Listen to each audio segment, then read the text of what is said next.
Hello friends, नमस्कार। पिछले नवंबर में आईआईटी बीएचयू की एक छात्रा के साथ मोलेस्टेशन हुआ था उसका, और उसके लिए काफ़ी हल्ला मचा। छात्रा ने जाके थाने में एफआईआर भी दर्ज कराया और कुछ हद तक लोगों की पहचान भी हो गई थी। तो अभी कल जाके है उन लोगों को अरेस्ट किया गया, 3 लोगों को। उसमें से ऐसा सुना जाता है कि 2 जो कल्प्रिट थे वो समहाउ कहीं न कहीं तरीके से बीजेपी से जुड़े हुए थे, और फिर भी पकड़ा सरकार ने। योगी सरकार ने ही पकड़ा, योगी की पुलिस ने ही पकड़ा।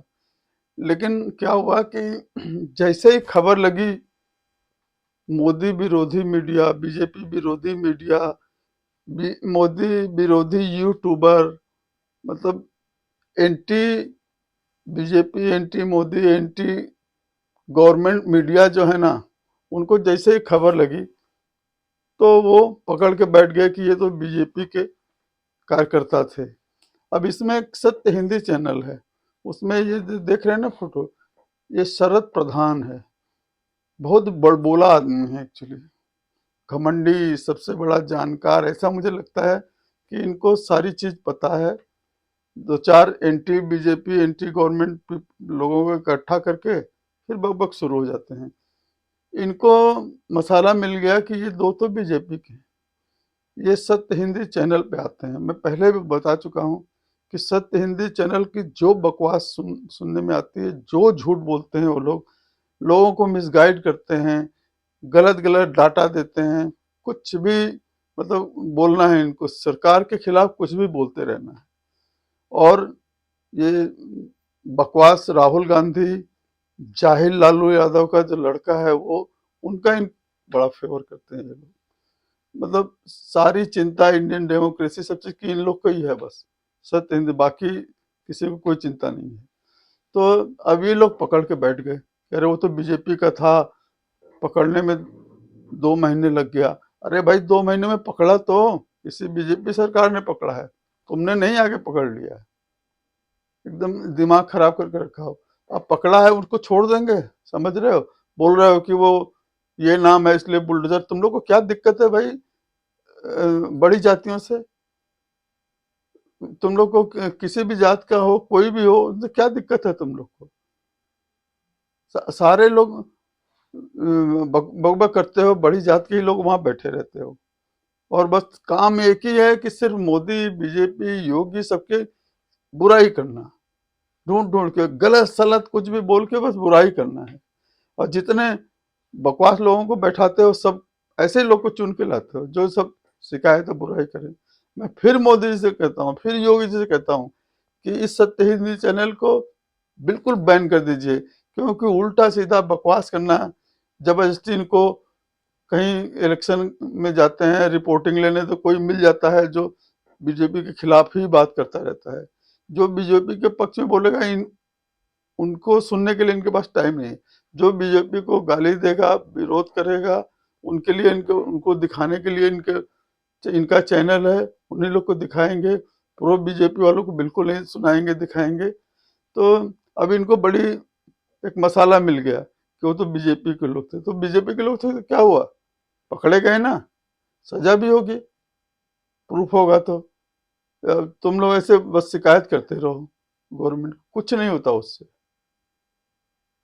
तो ये सुनिए इस क्या बकबक कर रहे हैं, अभी वीडियो में लगाया है हमने।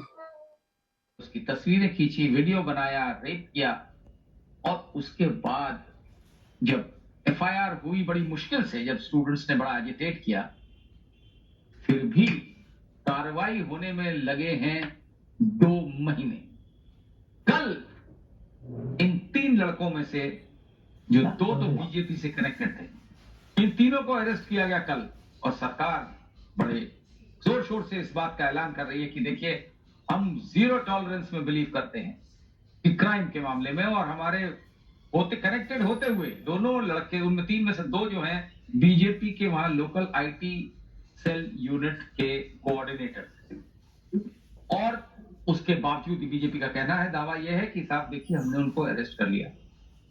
अरेस्ट किया 2 महीने बाद, और उसके बाद शान की बात कहना, उस बीच में वो घूमते रहे खुलेआम, और उनका जाहिर है कि ऐसे लोगों का क्या होता होगा।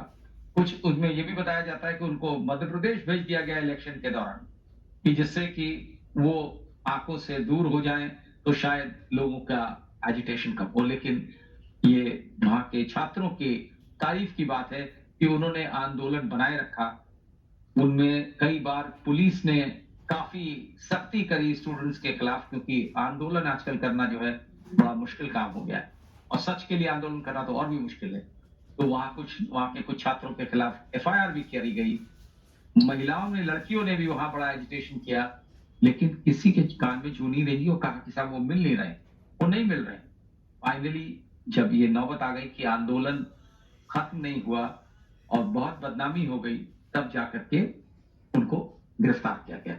आज यही हम बात करेंगे कि ये कौन सा राम राज्य है जो कि दावा किया जाता है कि यहाँ पे राम राज्य आ चुका है, जिसमें एक खुलेआम एक लड़की आईआईटी की स्टूडेंट के साथ इस तरीके का दुष्कर्म होता है, और फिर भी पुलिस को 2 महीने लगते हैं।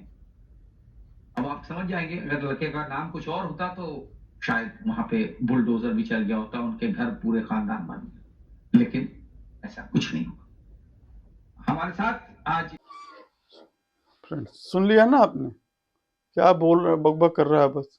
इनको बड़ी दिक्कत है कि बीजेपी के हो गए तो क्या हो गया, बीजेपी का क्या सबका लिख के रखिए, बीजेपी में इतनी बड़ी पार्टी है, हो सकते हैं और भी बहुत बहुत लोग होंगे, तो सजा देना पकड़ना ये सरकार का काम है, वो कर रही है सरकार। तुम क्यों इतना परेशान हो रहे हो भाई, आप लोग जो है, यही तुम्हारी दो टूक है, कुछ भी बकते रहते हो। फ्री मीडिया है, डेमोक्रेसी है, तभी बोल पा रहे हो ना इस तरह से। अब जाके पाकिस्तान में चैनल चला के ये सब बकबक करके देखो सरकार के खिलाफ क्या होता है आप लोग का हाल। फ्रेंड्स, सुन लिया ना आपने, ठीक है, थैंक यू। मेरे चैनल को सब्सक्राइब करिए, लाइक करिए, शेयर करिए। नमस्कार, थैंक यू।